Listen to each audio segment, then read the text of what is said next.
big rain out there. I was down in the bottom. It rained down there where I was doing. It rained out. Water. That's when you know you're getting old, Emily, when you start talking about whether or not it rained, what your ailments are. Who got gray faster than you did. It's 10. Okay, good morning, everyone. It's 10 a.m. Let's go. Would you please silence any of your cell phones or other devices? And at this time, we would like to ask Brent Lester with First Baptist Church to come forward and lead us in prayer. Let's pray together. God, we thank you for this place that we call home, and we thank you for the ways that you continue to bless us. Lord, we pray over these proceedings today. We pray that you would give our leadership wisdom as, God, they move forward on these important matters. God, continue just to change our county from the inside out in a way that only you can do. And God, we love you. We thank you. We pray this in the name of Jesus. Amen. Amen. Thank you. Madam Clerk? I pledge allegiance to the flag of the United States of America and to the republic for which it stands, one nation, under God, indivisible, with liberty and justice for all. Honor the Texas flag. I pledge allegiance to thee, Texas, one state, under God, one and indivisible. Thank you, ma'am. Okay, we have two people that signed up for public comments. Jeffrey Kane, would you like to come forward? Yes, ma'am.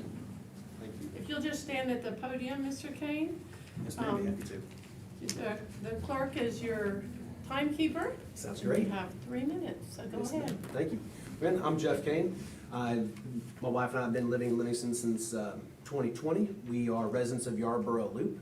I'm an employee of Livingston ISD. I teach at Creekside Elementary, just down the road, 4th grade math. Be starting my 3rd year here.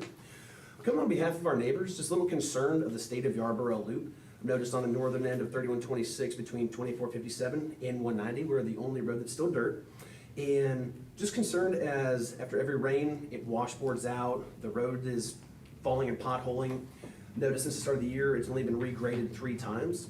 And notice that our taxes are proposed a significant increase, yet the road and bridge fund has decreased according to the county budget. And just wanted to see what we could do to either pull funds from us, or if there's any reallocation of budgeting to the road and bridge fund to, either even just a chip and seal or get a better Khaleesi road base, or just something that would be a little more advantageous. There's a lot of young families along with my own children. I've got coworkers that live on Yarborough Loop with me, and there's times where it's difficult to take a wagon or a stroller to walk with our kids and everything and to just enjoy the road. And again, just want to see what can be done, have other residents on other areas of 3126 like Copper Cove and Lake Livingston Estates, where did they help allocate funds themselves? Just kind of curious as to what we as a community on Yarborough Loop would need to do in order to have something done more to our road. Thank you very much. Thank you for your time. Thank you. May I encourage you to contact your commissioner directly Yes, ma'am. and visit with them? Will do. And also, you are more than welcome to stay for the workshop when we talk about the budget. Well, sounds good. Thank you, ma'am. Appreciate your Thank time. you. Have a great day. You too. Okay, Tyler Epstein. Thanks, Morning, Tyler Tyler. Epstein. Morning. I'm here on behalf of Brenda Hambrick. San Francisco Road in Precinct 1 was closed and mistakes were made. The whole reason of Chapter 251.058 was written to protect interior landowners and to make sure nobody was ever cut off from their road. And when this road was closed, nobody was sent notice and the procedures were not followed properly. We're here to ask that you review Bob Bass's materials on county roads, his instructions and procedures for how to properly make sure that things are closed so that interior landowners are not cut off from their property. And the whole reason that code was rewritten again a couple times and then again in 2015 for this particular issue to make sure that all interior landowners and anybody that has an interest in the road before it's closed has notice and everything is followed, therefore they don't lose access to their property. So we're asking that this item be put on the agenda, that be rescinded, and that way we don't have Ms. Hambrick without being able to access her property. Thank you, appreciate it. Okay. Information reports also, we do want to remind you to take a look at the spotlight for today's, this feature now is on the auditor's office. And Lewis and his team do a great job, and we appreciate all their hard work, so take a look at it. I mean, Lewis can give us a little speech, you know? We'll let him get up there and give a speech. Lewis, would you like to give a speech? I'd like to just say thank you for the opportunity to be able to safeguard our assets and work with everyone and help them be as successful as possible. And that's pretty much our mission. Well, we appreciate all of you and your staff. Thank you. And I appreciate them as well. Thank you. And remember, I need to be the most hated person here. That means I'm doing a good job. So if you're liking me. Then something's wrong. Something's wrong. When I was a first-year teacher, a teacher came in and told me, "Congratulations, you're finally a teacher." I said, "How do you know that?" She said, "You made the bathroom wall." So when you make the bathroom wall, that's when you know you've got someone's attention. Okay, another person we want to recognize is Leslie Burks, and I do want to say something, Leslie. Thank you so much for sharing your flowers with us. These were provided for you on behalf of the residents of Polk County. It's an anonymous individuals that got together, and they delivered them here instead of to your office, so thank you. And you can take them when you leave. So that means I have to sit all through the budget, is that it? There you go. Thank you. You won't be forced to, so thank you very much for your service. Thank you. Thank you. Okay, very well, new business. Item number 4, you have addendums on B. We have several. Addendum number 1 in the amount of $295,677.48. Addendum number 2 in the amount of $24,836.06. Addendum number 3 in the amount of $25,524.59. Addendum number 4 in the amount of $105,531. Addendum number 5 in the amount of $115,919.78. Addendum number 6 in the amount of $1,671.68. Addendum number 7 in the amount of $10,606.83. And addendum number 8 in the amount of $3,175.07. Is there anything on the consent agenda that anybody wishes to pull? Very well. Then I need a motion to approve. I'll second. Commissioner Purvis, second Commissioner Robertson. All in favor say aye. Aye. Any opposed? Motion carries. Okay, item number 5, consider approval of personnel matters as follows. We've included the preliminary listing of the PAFs that were submitted to date, and there are no emergency hires. So A, review and consideration of personnel action form requests submitted by department heads since the last meeting, and review of any authorized emergency hires. No emergency hires, so I need a motion to approve those PAFs. Approve. Commissioner Dubus. I need a second. Second Commissioner Purvis. All in favor say aye. Aye. Any opposed? Motion carries.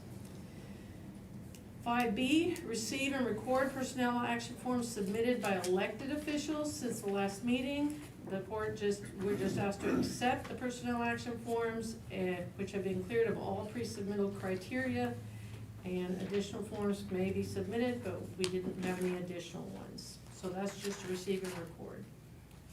Item number 6, consider requests for revisions and amendments to the budget as follows. The FY 2023 budget revisions and amendments as presented by the County Auditor's Office. A copy of the proposed revisions, number 2023-15, and amendments 2023-15A was included for your review. Do I have a motion? Motion to approve. Motion to approve, Commissioner Cassidy, second Commissioner Purvis. All in favor say aye. Any opposed? Motion carries. Item number 7, consider request for capital purchases to be paid from fund balance and included on the FY 2023 reimbursement resolution for year-end issuance of legally authorized debt as follows. A, aftermarket equipment on jail transport vehicles not to exceed $29,229. A copy of the invoice was included, and the aftermarket equipment is included for your review as well. Motion to approve? Make the motion to approve. Commissioner Robertson, second Commissioner Dubose. All in favor say aye. Any opposed? Motion carries. Item number 8, consider approval of offers to purchase tax foreclosed properties as follows. Precinct 1, Holiday Lake Estates, Section 1, Block 4, Lot 4, cause number T20-051. Bullfrog Basin, Section 1, Lots 17 and 18, cause number T21-126. I believe this one's yours, Commissioner I'll Robertson. make the motion. Motion to approve. Second. Second, Commissioner Cassidy. All in favor say aye. Any opposed? Motion carries. Okay, item number 9, select 2 county sick leave pool committee members and 2 reserve members by random drawing. Okay, typically this is annual, but the committee needs to meet. They've had some changes in that group, and the committee needs to meet, and 2 of the 5 members selected in October are no longer active employees. So we've received the names again, and we need to draw 1 member from law enforcement and 1 from general. So we're gonna also do 2 reserves, so we're gonna draw 2 names from law enforcement judicial, 1 name from road and bridge, and 2 names from all other areas. Is that correct, Lauren? Okay. Joanna Brown, ooh, that is not gonna be happy. And Sharon Kane. Road and Bridge. Can we make the writing bigger next time? Helen Fisher. This is Road and Bridge. Yep. And then all other areas, 2 names. Monica Goodson.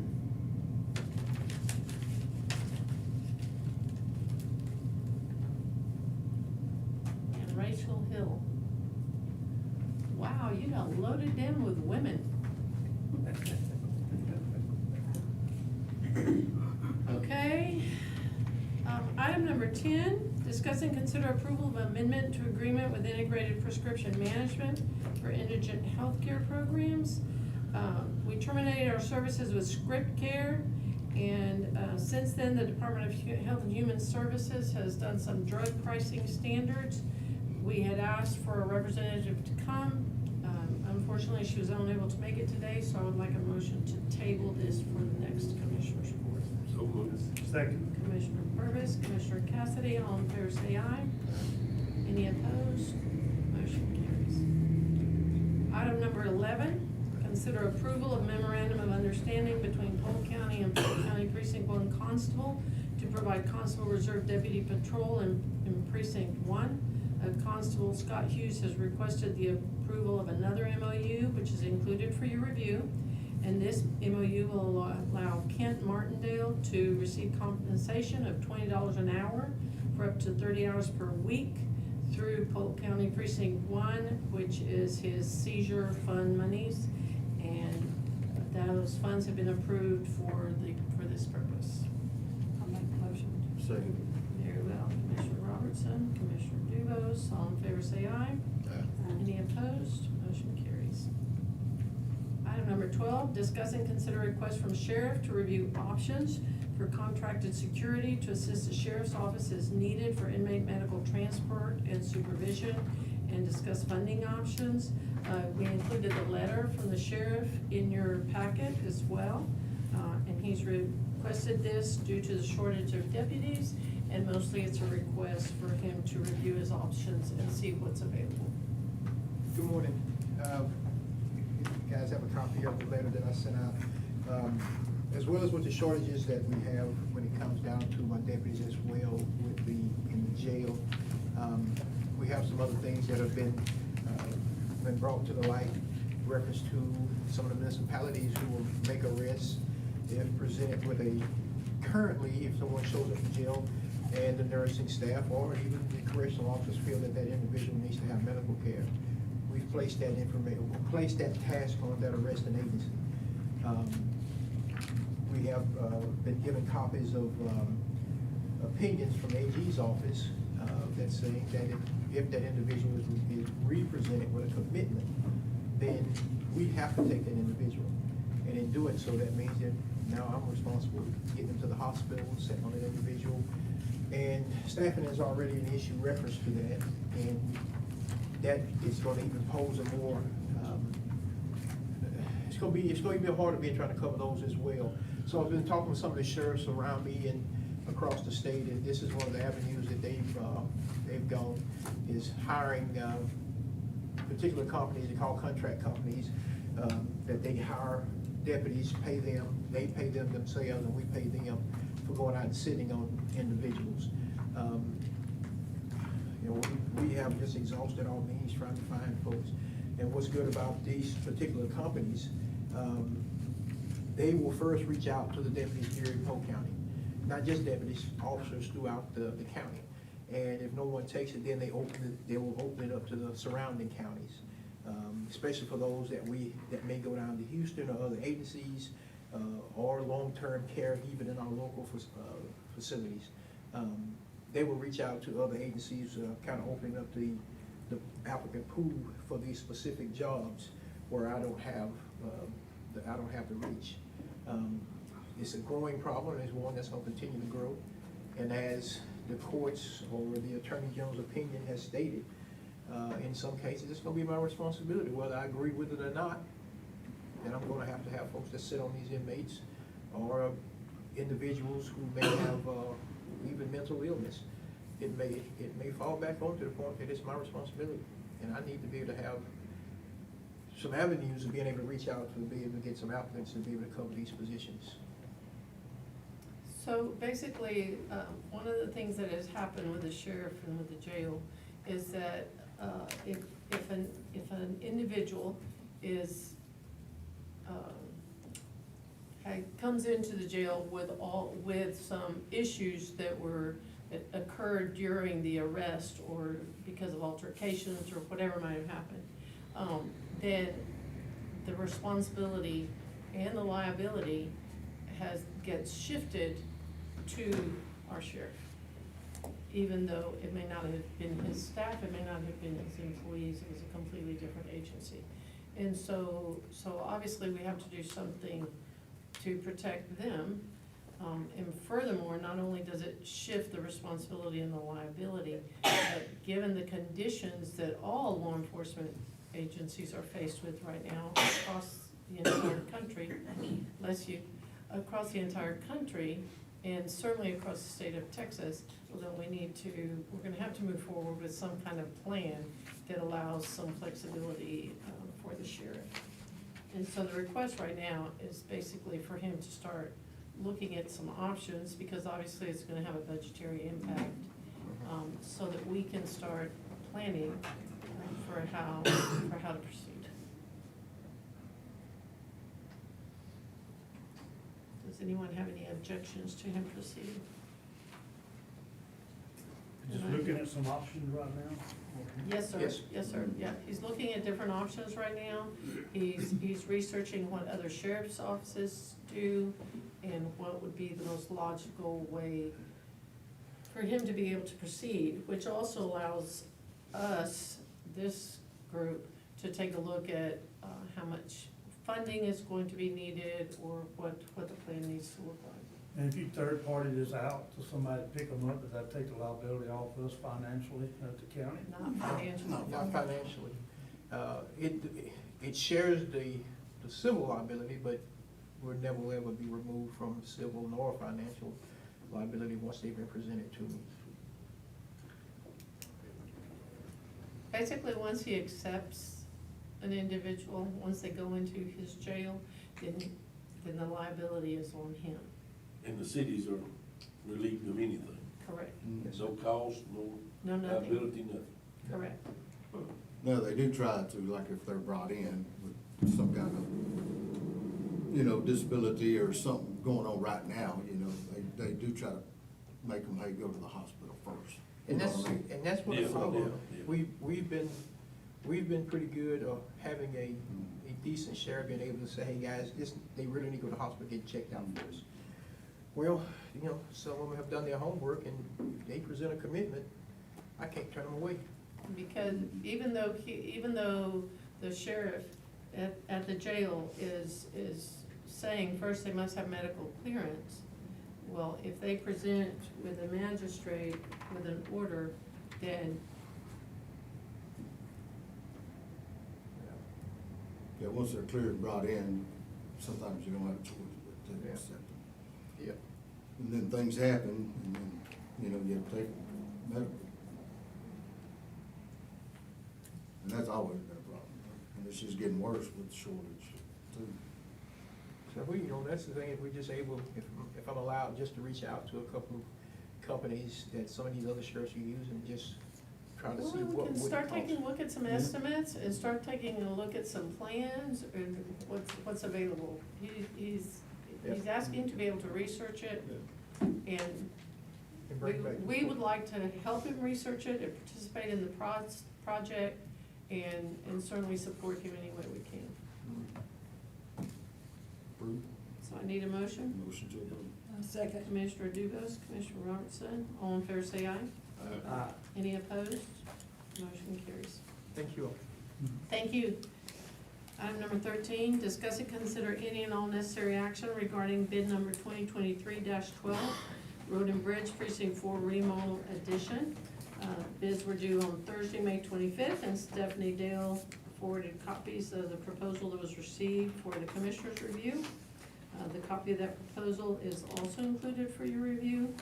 TRW Construction and Renovations LLC submitted a bid in the amount of $117,670 to complete the project. Commissioner Cassidy, this one's yours. Yeah, I'm gonna make a motion to approve it. This is a deal been ongoing now for a year or better, before I ever took office. Yes, sir. Second. Second, Commissioner Brooks. All in favor, say aye. Any opposed? Motion carries. Oh. Okay, item number 14, discuss and consider any and all necessary action regarding Corrigan Sub-Courthouse renovation and construction plans. A copy of the layout provided by Beard Drafting and Design is included for your review. Did we ever hear back from Judge I haven't heard a Johnson? word.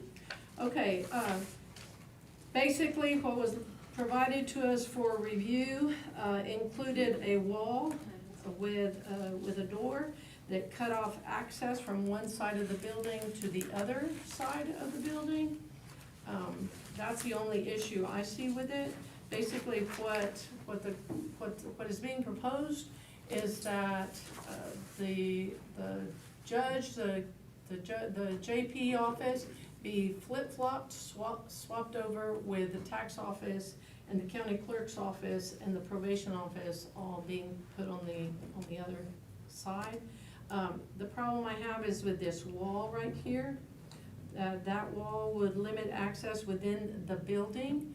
The courtroom would have a metal detector as requested, but the liability, and I think the problem for us is created because statute very clearly says that you can limit access into the courtroom, but you cannot to the building.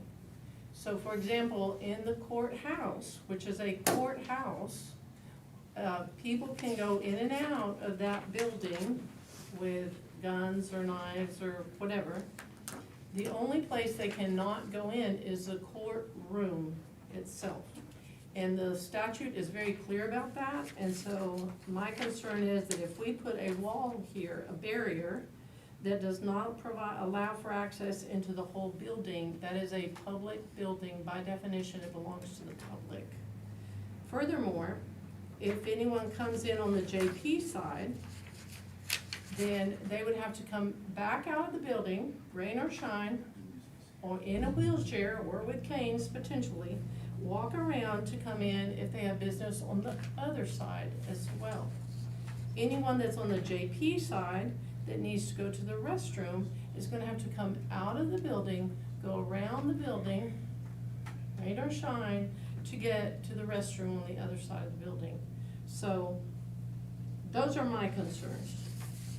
If we would like to approve the building as it is, without the wall, without that barrier that stops people from freely flowing within a public building, then I'm okay.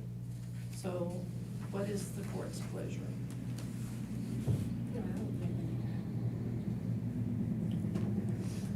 So moved. What's moving? To do it. To do it without the wall, or with the wall? Say. Okay, motion to approve without the wall. Commissioner Purvis, second Commissioner Dubus. All in favor say aye. Any opposed? Motion carries.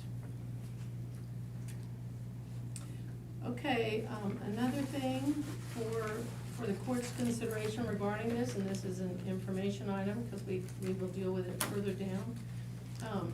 This project was originally intended, this is kind of like Commissioner Cassidy's project. It's been a long time in the works. And so it was originally intended to be included on the 2023 reimbursement resolution for year-end issuance of tax notes for this year. And we are fast approaching the deadline for closing out the resolution. And so we won't be able to include this project on it. So, we've had an increase in the interest rates of revenue that we have received. So interest rates are working both for us and against us, right? For us, because now we have increased our interest rates. And so since we've received an increase in our depository interest revenue, then it actually could help us pay for this in its entirety without placing it on our debt schedule. So that's something for the court to consider. Okay, item 15, discuss and consider any necessary action regarding the FY 2024 employee benefits. Annually determined contribution rates for the Texas County District Retirement System is our first one. So we discussed this last time, is that do we wish to move forward with adding the contribution to our retirees? We discussed it the last budget workshop, and the last cost of living adjustment that was adopted by the court was in 2018, which was at a 10% CPI. And this COLA increases a retiree's benefits to make up for the loss of buying power due to inflation. And because we fund COLAs over a 15-year period, then repeated COLAs can sometimes stack up.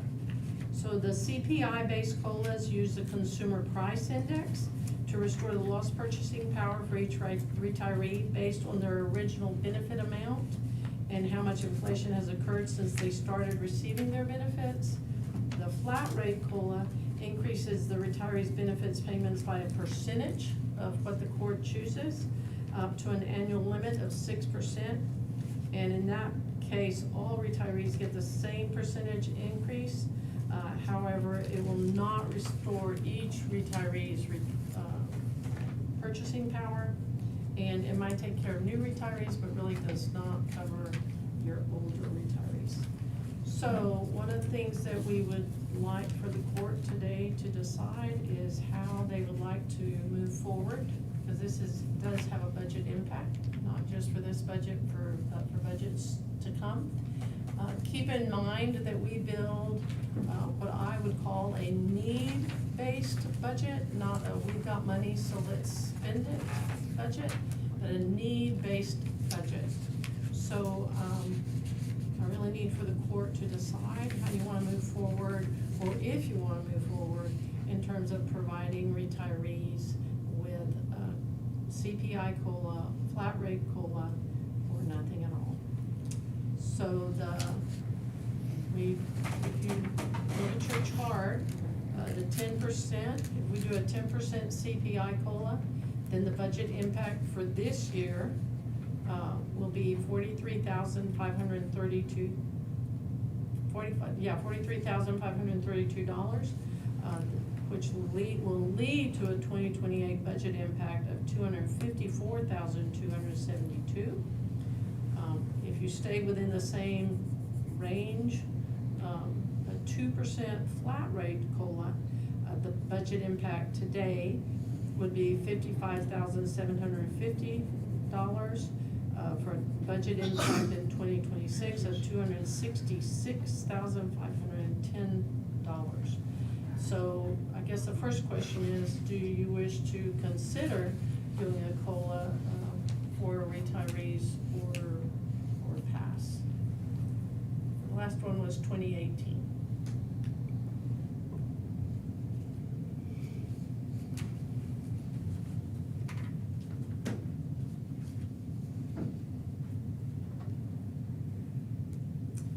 We can do either one. A 10% is definitely affordable for us, and we can take that impact, and given the fact that we've just been through a 10% inflationary period, then I feel like that we need to do something that would provide assistance to our current retirees.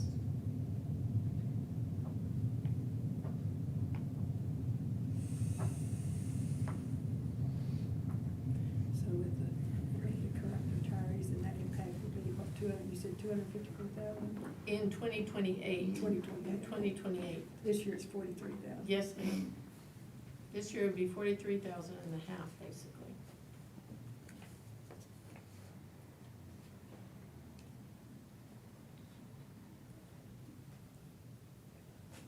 And you feel comfortable, Yes, ma'am, I do.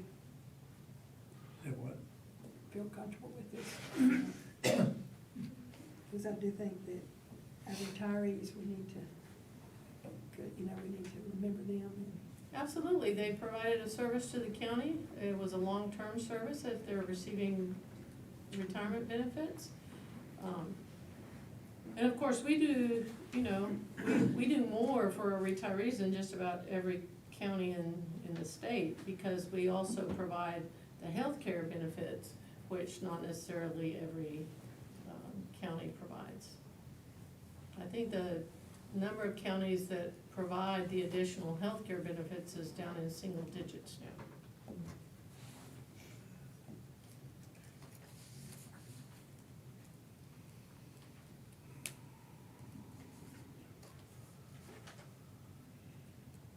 So which end do I need to pick on first about giving your thoughts? Bill, he's closest to that. Pick on Bill?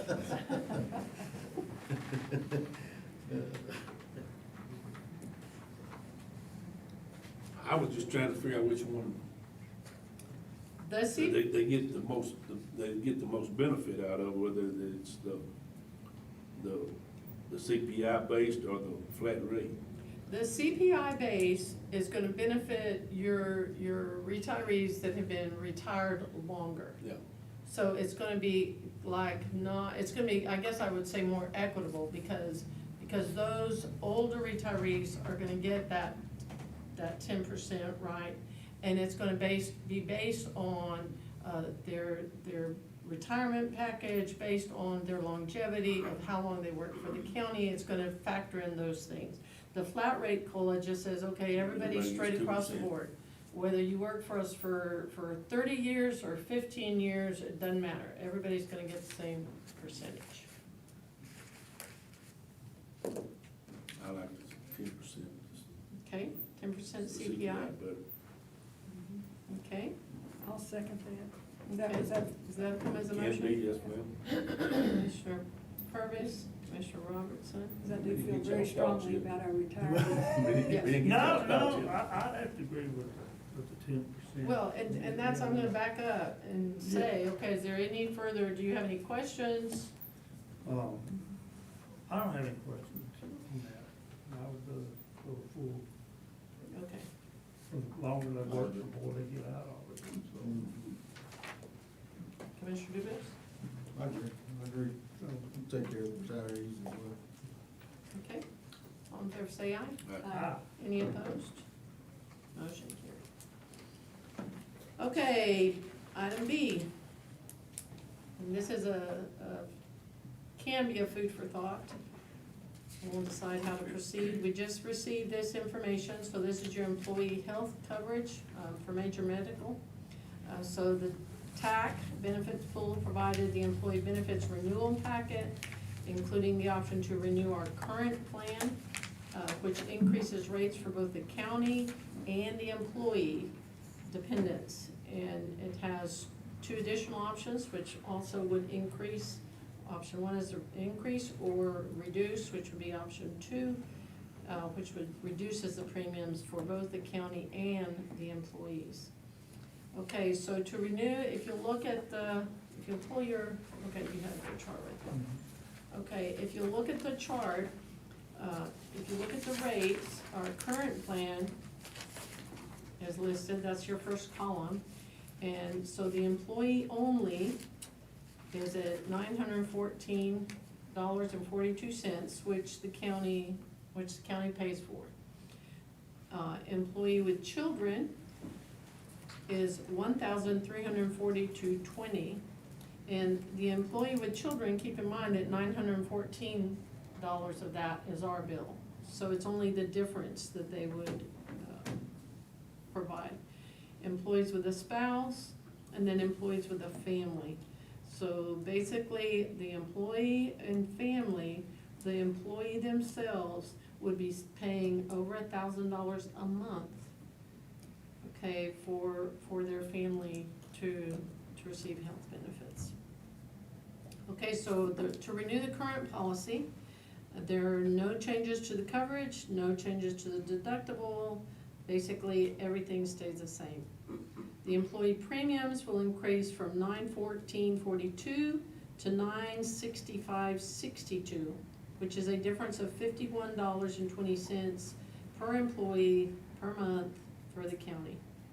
The dependent cost to the employees will increase by $75.16 a month for children, and by $93.72 a month for the spouse, and $110.06 a month for the family. So, option one, which is the third column, option one, the employee only is $928.92. And you see, you go all the way down to the employee and family, which is $1,996.06. So in option one, the deductible will increase $500 for in-network. No change for the co-insurance. The co-insurance maximums will increase by $500. And you have some changes that occur with option one. The employee premium increases from $914.42 to $928.92, which is $14.50 per employee per month, which the county picks up. Dependent costs to the employee will increase by $21.06 a month for children, $26.11 a month for spouse, and $30.60 a month for family. Then option two, the deductible will increase by $1,000 in network, $3,000 out of network. No change to the co-insurance. The co-insurance maximum increases by $850 in network. Co-payments for office visits increase by $10. And then there's no change in emergency room visits and no change in prescription coverage. The employee premium will decrease from $914.42 to $897.02, which is a savings of $17.40 for the county per employee per month. Dependent costs to the employee will decrease by $25.96 a month for children, $32.60 per month for spouse, and $38.46 per month for family. So we included a proposal for all of you to look at. The renewal must be submitted to TAC no later than June the 28th, so we have some time to look at it and consider it. As you recall, last time, we asked our employees to provide feedback, and we stayed with the current plan with the increased cost. And I will tell you, certainly those of us that are older appreciate keeping that. But the renewal rates are going to be pretty difficult on families that have their children and their spouses included on their insurance. So we don't want to make a decision today. We just want you to take an opportunity to really look at it. We are researching some options to see what some other possibilities might be. We had been told in the past that it was an all or nothing, and so we're gonna try to see what TAC can possibly do to alleviate this type of issue that happens for our employees. Because having our employees pay that much of an increase puts them in a pretty precarious financial situation, and we certainly don't want anybody not insuring their children or their family because of these issues.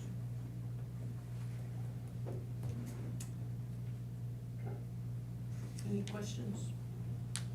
Does each department get this, this No, plan? sir, not until you have seen it. Oh, okay. Yeah, no, sir, no, sir. We don't share anything that has to go to the court. No, I mean, after we look at it though. You are more than welcome to share it with your staff, and we will certainly send it out, if the court would like for us to do that, for all elected officials to take a look at it and discuss it with their staff. And what we did in the past was, like I said, we had a vote. I do have to say that we older, more seasoned people outnumbered the younger set. So it's something for the court really to consider now. But I do think we have to take into consideration the impact on our young families. Because $110 a month is a lot. So, and that's the increase. It's $110. So that's just for you all to look at, think about, and Vern, would you please make a note to send it out after court to all the elected officials and department heads, just for them to review and look at? Thank you. Okay. So we will add that to another agenda with the courts. Yes, please. Okay. So, the court may elect to appoint one of our new commissioners to be the county wellness sponsor. Commissioner Robertson has represented the court on that committee. When she became the new commissioner. So, who would like to nominate whom? I nominate Mark. Well, I'll nominate you. No, So Dubose, you have been nominated. Do you I'll take accept it. the nomination? I accept Very well. All in favor, say aye. Aye. Any opposed? Motion carries by consensus. Okay, budget workshop. This is where everybody kind of glazes over, but you need the information, right?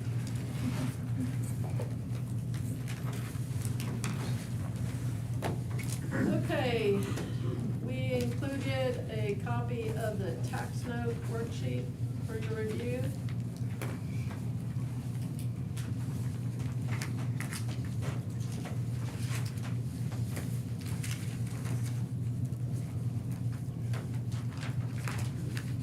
Okay.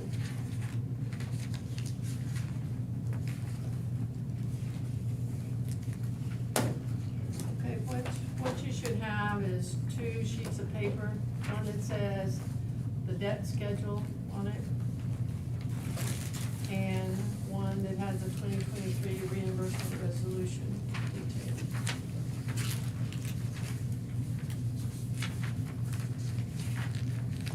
Okay, let's start with the debt schedule. This is the debt schedule for the county, countywide.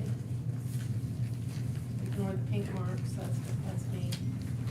But you also should have, your own debt schedule on the back, which is your road and bridge debt schedule. Okay, so looking at the debt schedule for the county, and, I know for some of you all this is gonna be cumbersome and tiresome, but since we have 2 new commissioners, then we need to be able to explain this information. Okay, so if you look at the debt schedule, it shows you by year.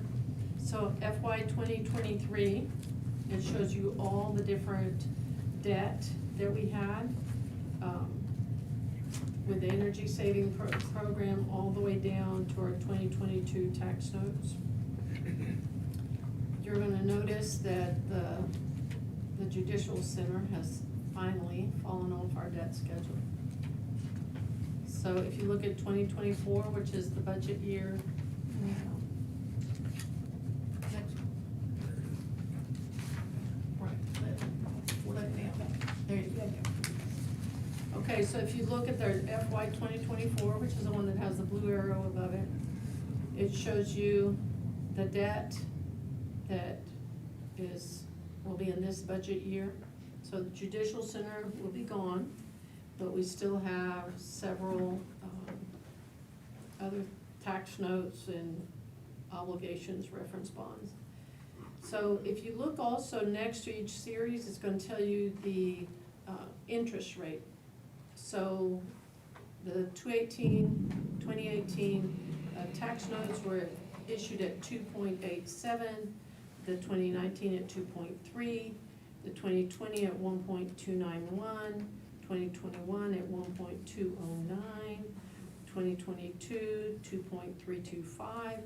So you see how we've kept our tax rate, our tax obligation, right, down pretty, our liability in terms of debt. So this is part of why it's really, really important for us to have a good rating, okay, for Standard & Poor or whomever is the rating agencies. This is part of the reason that it's very, very important. This is also why we pay attention to what's happening with interest rates in terms of how we proceed in incurring debt. So, for the 2 new commissioners, if you look at the very bottom one, the Series 2022 tax notes, you're gonna notice that the payments are different, okay? So the payments vary because they provide us with a flexibility of if we already have debt stacked up, then our payments are lower than in years where we don't have a lot of debt. Okay, so that kind of maintains some stability. So one of the things that we can do at this time is we received some, if you go to your next page, which is this one right here. Okay, the next one. Then that tells you That gives you all the information that we have for the 2023 capital projections, okay, which was discussed last year. So with the 2023 capital projections, that tells you everything that was approved and that is currently going to be placed on our tax notes. So we also at this time, the surplus depository interest that we received is in the amount of $727,000, more than what we budgeted. Keep in mind that a budget is an estimate based on previous history, based on what's currently going on. And so we've received this depository interest, and so if the court is interested, then we can, rather than do tax notes this year, we could actually pay it off and utilize the depository interest surplus that we've received instead of incurring that debt. We know that the interest rate is going to be higher. If nothing else, we know that because we've got an interest rate surplus, right? Depository surplus. So that's something for the court to consider. We did something similar in 2017, and that was when we got additional IH revenue that we had not been allocated, and then we got it all at one time, one fell swoop. And so what we did instead was we paid off those tax notes and did not incur debt for that year.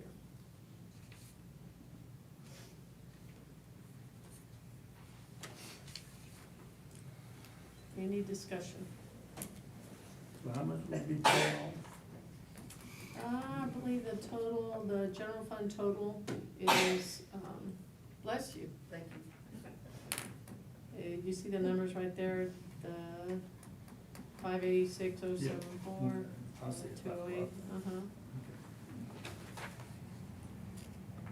So just to make sure it's clear, the 586,074 is what's been approved so far this year, correct. and the 208,000 is what we've actually already paid. So we just haven't cut checks on those other ones yet because the projects haven't been completed or. So, but the 586 is the total amount. So you've got we would have money left, Right. yes. So you don't need a motion for the 586 because it's already been approved. I don't need a motion to approve the expenditure. Okay, what we're asking is, we already approved these as capital projections. So those are already approved as capital projections. So the question is, do we wish to, I mean, we're still gonna pay for them. Which way do you wanna pay for them? Do you wanna go ahead and pay for them and not incur the debt? Or do you want to go ahead and leave them as a tax note and move forward? I would say we go ahead and pay for I do too, Yeah. we're in shape. Yeah, we're in good shape, I'm and, gonna make a motion to pay it off. okay, so, That's what I think to also. motion to pay it off, Commissioner Cassidy, Commissioner Purvis, do you want that second? All in favor say aye. Any opposed? Motion carries. Okay. Item C, 16C, consider discretionary salary funds for each department. Okay, we're reviewing the options for adding a discretionary fund to each department for employee raises, which instead of it being a COLA, which lifts the entire salary schedule, then what we would do is put monies into each department, and then the department head or the elected official could decide whether or not to give everybody a 2.5% increase, or if there are some individuals working for that department head or elected official that they don't feel like merit an increase, well then, and they have someone else that they feel like that's gone way above and beyond, then they could give somebody 5% and somebody nothing. So, but everybody would have at least 2.5%. We also, and that would increase our personnel budget by approximately $350,000. We also reviewed information about putting 4%, which does not allow for everybody to get 2 steps, but it does allow for increased flexibility for those elected officials or for those department heads that do have somebody that excels, then they could go ahead and give them a 2-step increase without taking money away from someone else. So we did that. That increase would be a 4% increase, which would increase our personnel budget by approximately $553,000. And we're gonna go through that when we get to your budget books, just for you to take a look at it, but I wanted you to be aware of what those increases will mean. So let's see. Okay, everybody has a budget book, right?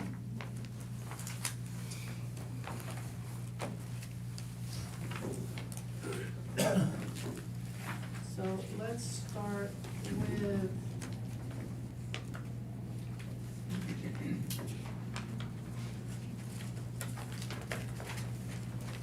with personnel, since that's where we are.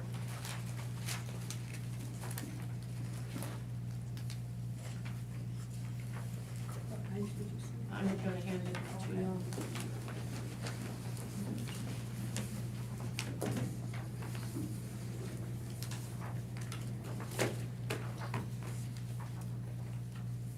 Okay. So if you look at the personnel costs,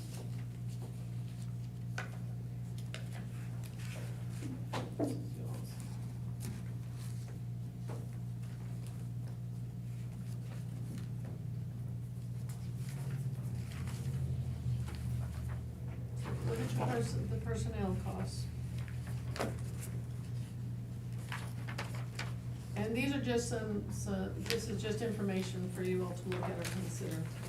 So renewing our current health plan will increase, our premiums. Is it 5.6 or 6.2? 5.6. 6.2 was what they originally told us. For current positions, this is not taking into consideration any additions. So the increase to the county will be $166,778. So then increasing the minimum projection 2024 personnel costs to $20,292,715. So that will be the shift that will occur based on that increase in cost. Retirement, current rate is 14.22. If the county adopts a 10% CPI COLA for retirees, it will be 14.54, which stays pretty close. So we gave you the projected increases for that, which would be the $43,542, which is now in the budget for us. Discretionary raises. We projected the expense to add 2.5% to each department and 4% to each department for discretionary raises. So the 2.5% will increase the minimum projected personnel cost by $350,554. The 10% CPI COLA for retirees on top of this will add the $44,000 that we discussed. A 4% increase will increase the minimum projected personnel cost by $553,224, and then along with the CPI COLA, which will increase it by $44,980. So if we choose to renew our current health plan, and this is why we're not making any decisions, because we have to know what we're gonna do with the current health plan, personnel costs, everything across the board. So if the court chooses to renew our current health plan, that's 6.2% increase, well, that should be now changed to 5.6. In premiums, and provide a 10% CPI COLA for retirees, and add 4% to each department for discretionary raises, then the projected increase in personnel costs will it'd be an increase of $764,982, which is basically $765,000. That's current personnel.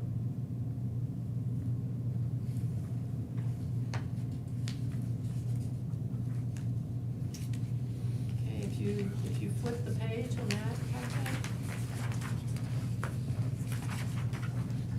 The other thing that we did is we just put in here some pay groups like we've done in the past where you got to compare what happened. So comparing pay groups, if you look at pay group 108, step 1 currently, you have wages, 0 longevity, because this is year 1, so they would have 0 longevity. Their benefits would be 15,000, slightly more than 15,000, for a total of 44,788.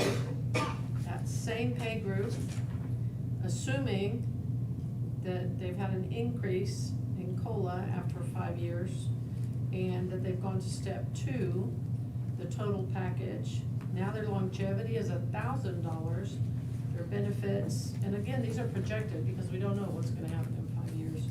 And then the total would be more than 48,500. So what we did was we went through just to illustrate what happens in the long run, because we've added a great longevity package. We still have really good health benefits. And we wanted just to create a visual for the court to look at in terms of the long-term effect of some of these changes. So pay group 115, which includes assistants to the commissioners, corrections officers, shift supervisors, deputy sheriffs, environmental enforcement officer, permits inspector, senior bailiffs, victim liaison, and veteran service officer. If you look at 115, the first year, 0 longevity, because they haven't been here, and their benefits, their total package is right under $59,000. Year 5, step 2, assuming that they've received somewhere in there 5% COLA, their total package is $63,604. Year 10, assuming step 4 and that they've received some COLAs, their total package is almost $73,000.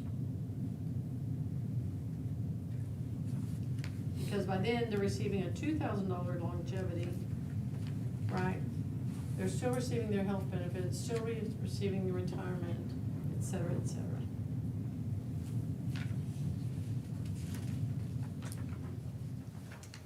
Okay, and then on the back, we just put, for your information, the pay scale changes. Okay, any questions on that? Not yet, that's fine. No problem.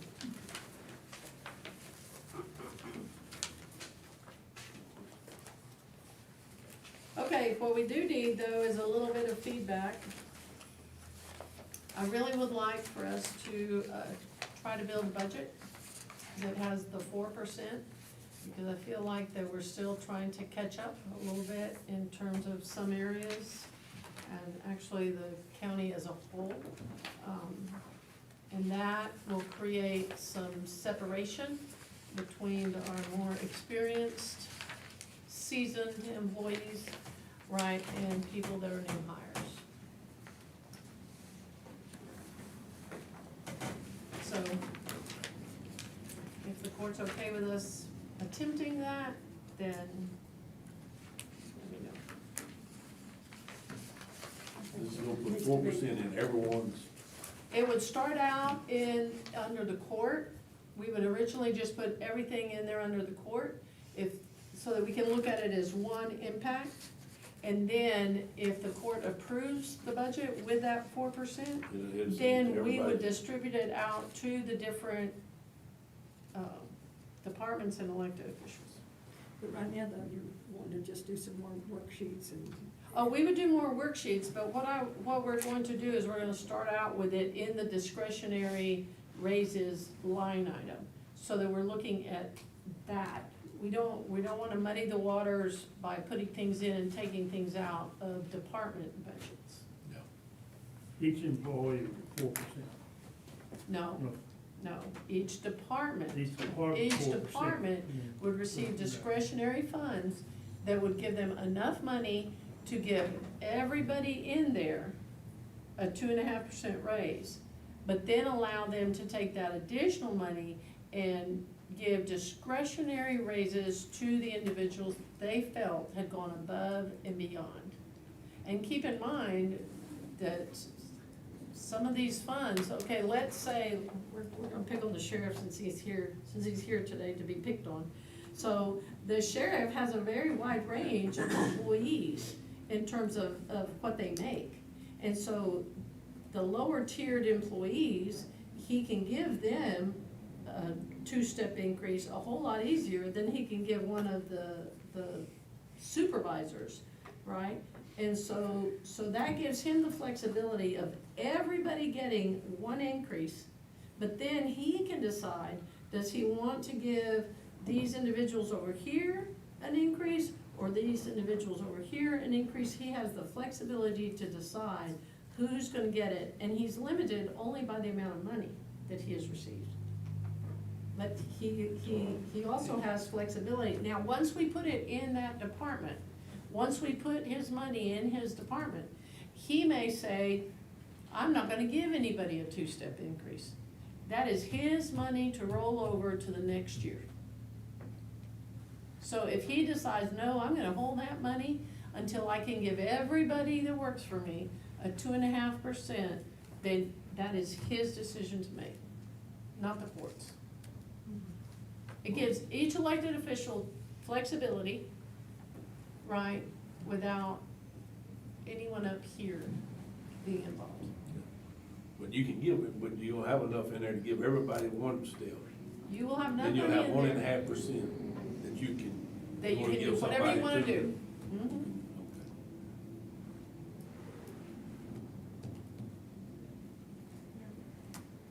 Everyone understand that?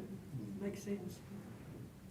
Yeah, we wanna create as much flexibility as we can, but at the same time, benefit all our employees. Anybody have a problem with that? No. Okay, so we're gonna try for the floor, right? Yes? Sure. Anita, yes. Okay. Okay, Commissioner Purvis, vehicle leases, these are, this is to answer some of your questions.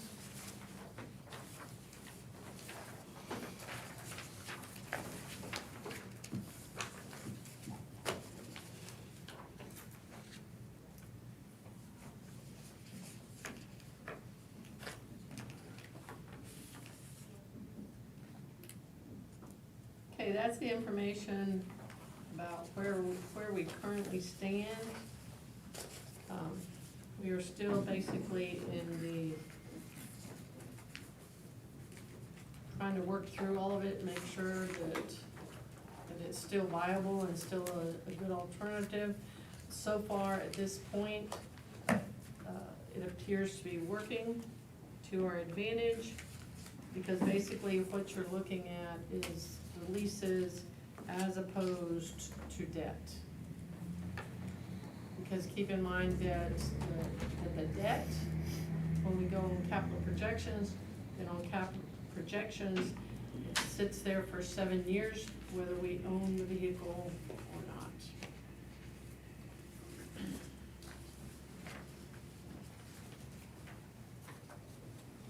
Okay, on And the lease is either there or not. What's that? When you lease it, I mean, it's either there or not, it's not a projection. Correct, correct. And basically, with the lease agreement, we have not reached the point yet where we are selling vehicles so that we can see how much we're recouping in terms of the costs. So we're not there yet. Okay, on 2022, the precinct 1, we've got two Ford F-150s, correct? Mm-hmm. So that's the annual cost of 69. So this running total of all leases, is that precinct one still? Let me Oh, look at- I'm sorry, that was a typo on my fault. The annual unit cost for both vehicles is $32.59. It's not $32.59. I'm sorry, I couldn't hear you. The annual unit cost is actually, what, $15,000? That's for both vehicles, is the 32. Okay, okay. Well, I still add up. I got your attention. Yeah, it did.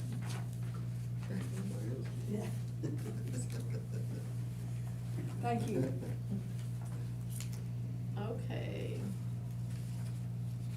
This is just a reminder.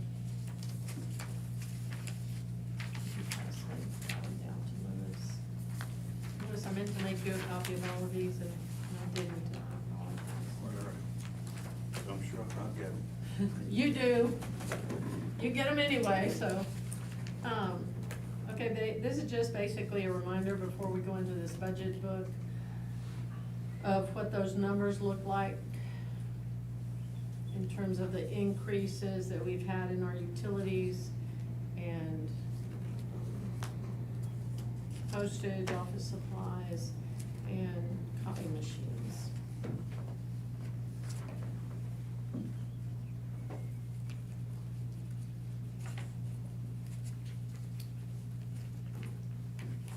Okay, pass those down. Okay, this is the JP caseload and data. And the reason I'm bringing this to you is because this proposal, this budget currently, which can certainly be taken out if the court wishes to remove it, but this budget currently holds a change in travel. And what happens when you change, which will mean a change in their salary. And what that means is that if there's a change in salary, then that must be published for the public to comment. Because all elected officials' salaries must be posted and the change must be noted. Okay, y'all ready for your budget workbook?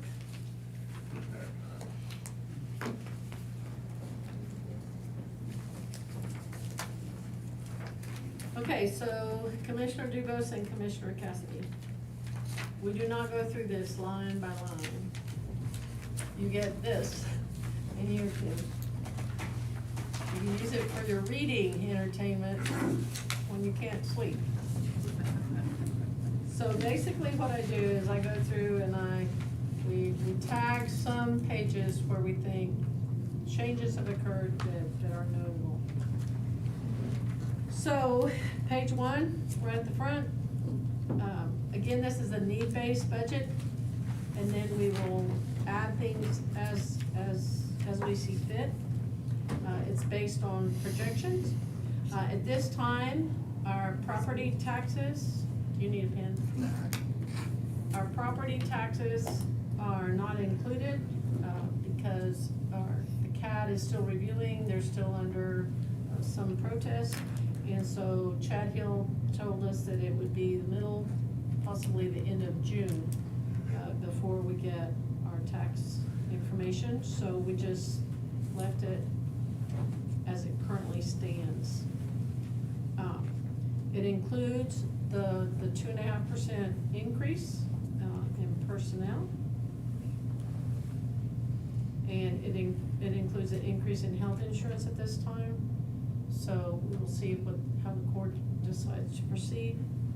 So on page 1, on the JPs, we zeroed out the scofflaw fees. That was a fee that the JPs presented to the court that they wanted to start collecting, and it has not generated noticeable income at all.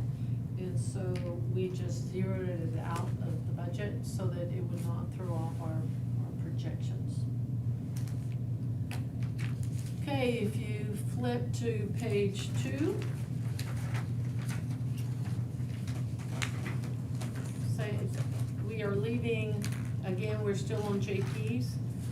If you look at the top of the page, the JPs, the work budgets, they have not necessarily, fines and fees have not necessarily met their projections, but we're coming out of COVID. A lot of this was impacted. A lot of the historical data we are presenting to you are definitely decreases in revenues, but that's because the courts have not really been able to operate to the same capacity. But we're going to leave those as they are.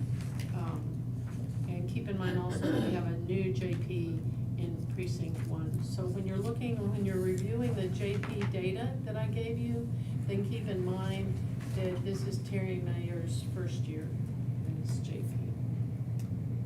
Okay, if you go a little further down, where you see the budget detail, budget code, that has Corrigan OSB and Umbriel Solar on there. Those are our pilot payments in lieu of taxes, and so those are tax abatement projects. And if you go to the very last item, auditor amend if received, the unclaimed capital credits, those have a restricted purpose and they must go to economic development. And so what we've done is that was the economic development line that the court approved for us to help fund the economic development program. Okay. If you will flip to page 9.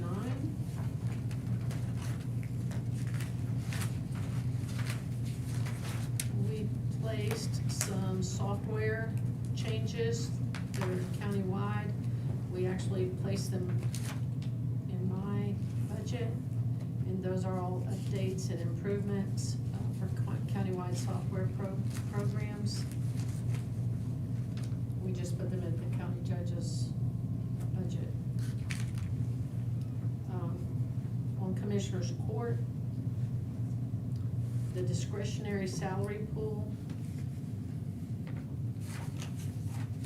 1095, which is the second bracket. It says discretionary salary pool and longevity pay. If you'll notice, it took quite a jump, the discretionary salary pool, because that's where we put the 2.5% for now.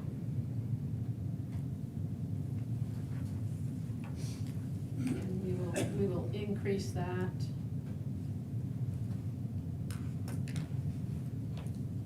Bring in up to 4% so that so we'll have the right numbers. And that's part of why we put it there, so we can look at the whole number instead of having to go in and change every single elected official's budget. Okay, if you just flip the page, same thing, you have department head discretionary. And that's always been a line item, so we just left it, but it has increased. On that same page, election workers longevity pay under the county clerk. It's an election year, and the clerk had also requested that we increase what we pay our election workers. And so that amount has been increased. Okay. Next page, page 12.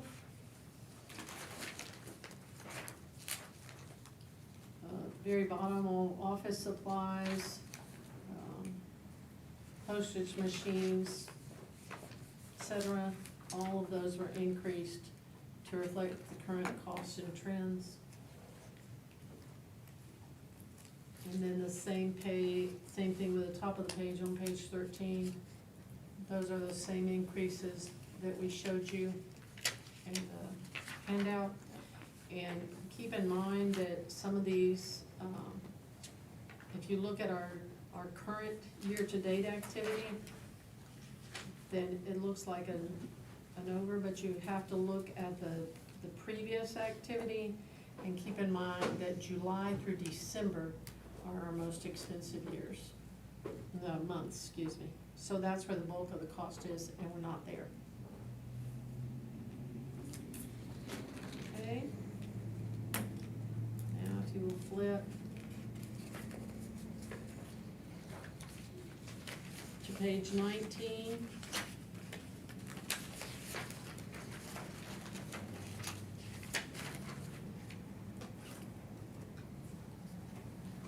And you have the lease payments. Again, that we're monitoring and comparing to our debt. And if you flip over, you'll see page 20. And they're individually listed on page 20 at the very top of the page.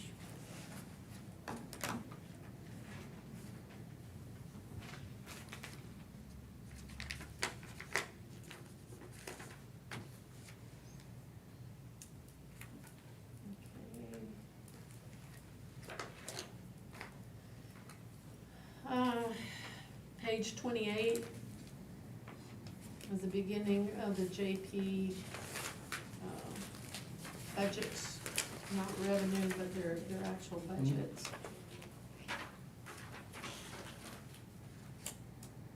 And we provided you with the information on their workload, and they were able to come to an agreement that they were not, part of what they wanted was to have some kind of equity, because some of them travel further than others, but it's impossible for us to determine where the line is or who's who or what's what. And so they agreed, and also since their duties and responsibilities have increased, then it supports, the documentation supports their travel training will be $5,000 because they are on duty 24/7, 1 week out of every month. And they have all agreed amongst themselves, which is really the most important part. So that's a change in an elected official salary.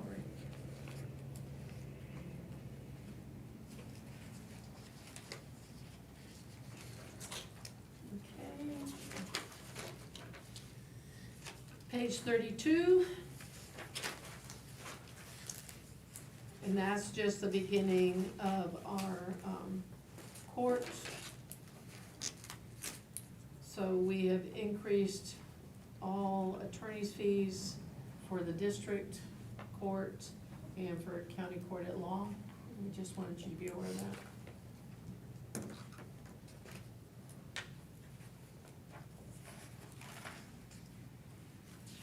Keep in mind, okay, here's my note, never mind, page 36.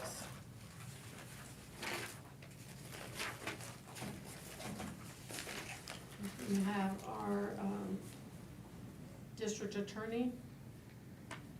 So one of the things that we've done, you're gonna see COVID funds in there. Additionally, we had utilized our COVID funds to prop up an additional district clerk to address the backlog in the 258. But Judge Kitchens released the monies back. And basically the court operated, I don't know, 2 or 3 months. And, It was over 2 fiscal years, but huh? it must have been at least 6 months. It was over 2 fiscal years. Okay, well, 3 months in this one, 3 months in the last one.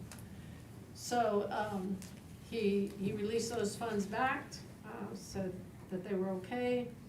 And we had already held some COVID funds to be used for the new district attorney because we knew there was still a COVID backlog in that office. And so we're starting to budget some of those COVID funds into the department.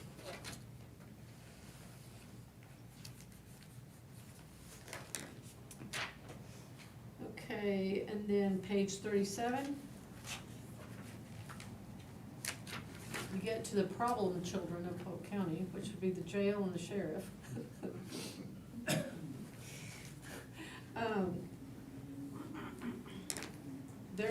There are some sizable increases, but we have more than enough documentation to support it.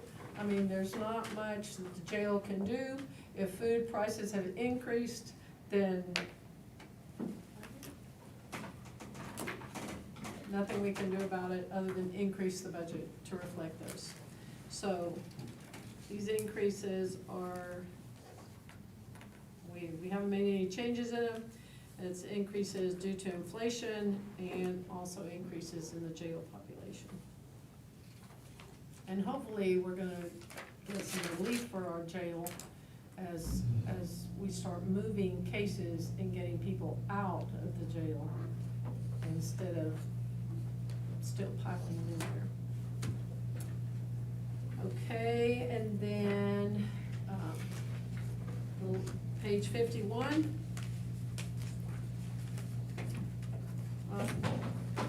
Some of you are gonna look at those transfers. None of the transfers have not been updated at this time. But as it stands, which would include a one-step increase of the 2.5, if we keep the 5.6 now, I still have my 6.2, 5.6 increase in health, and with the inflation cost that has been put in this budget, then the increase that the general fund will need is $1,263,115 as it stands. Now, that's a lot of money, but we have also had a lot of growth. And so we plan to develop a totally workable, healthy budget, but we need for you to be aware that the impact is at basically 1.3 million right now.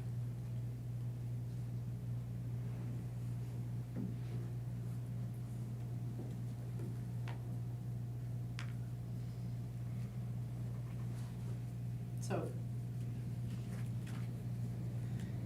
any questions or comments at this time?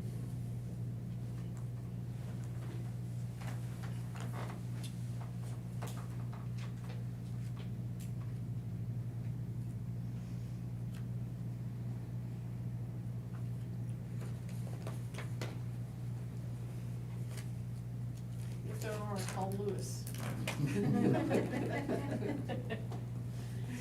Sure.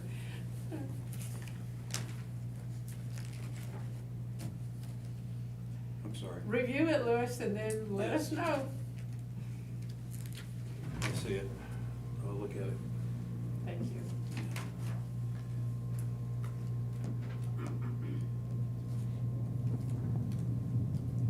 Okay.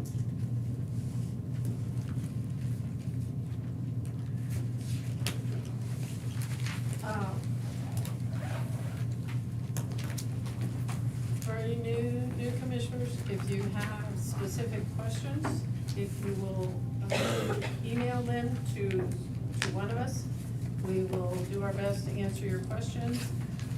Usually, when someone brings a question like that, then we try to make sure we cover it in the next workshop, in case that's something that really everybody would benefit from hearing the discussion. So at this time, we're gonna go into executive session. Item number 17, discuss and consider any and all necessary action. I guess we need to do a motion to adjourn first. No. Discuss and consider any and all necessary action regarding the purchase of real property pursuant to Texas Government Code Section 551.072 for deliberation regarding real property.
that door open over there? No, ma'am.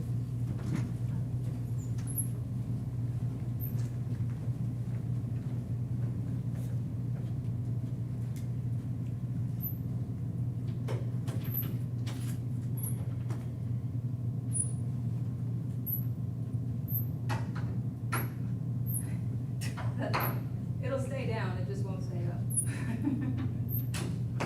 Close enough. Okay, now what time is it? 12:02. Okay, 12:02, back in open session.